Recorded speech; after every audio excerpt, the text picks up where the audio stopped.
Kamboja mengikuti jejak Barat dengan mengirimkan bantuan ke Ukraina. Bantuan yang diterjunkan berupa bala tentara Kamboja untuk melatih tentara perang Ukraina melawan Rusia.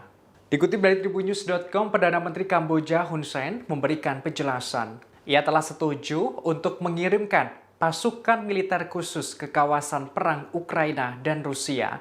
Hal ini untuk membantu tentara Ukraina dalam meningkatkan keamanan wilayah di perbatasan selama invasi. Hun Sen menyebutkan pengiriman pasukan yang dilakukan negaranya dimaksudkan untuk melatih tentara perang Ukraina. Latihan ini berupa membersihkan ranjau darat yang ditanam oleh Rusia di wilayah perbatasan. Diketahui langkah tersebut diambil Kamboja mengikuti Amerika Serikat yang lebih dulu menugaskan pasukannya di wilayah Ukraina. Pasukan Amerika Serikat diterjunkan untuk membantu militer Kiev melacak pengiriman peralatan perang dari barat. Hal itu dimaksudkan agar persenjataan yang dipasok tidak berakhir di tangan tentara-tentara Rusia.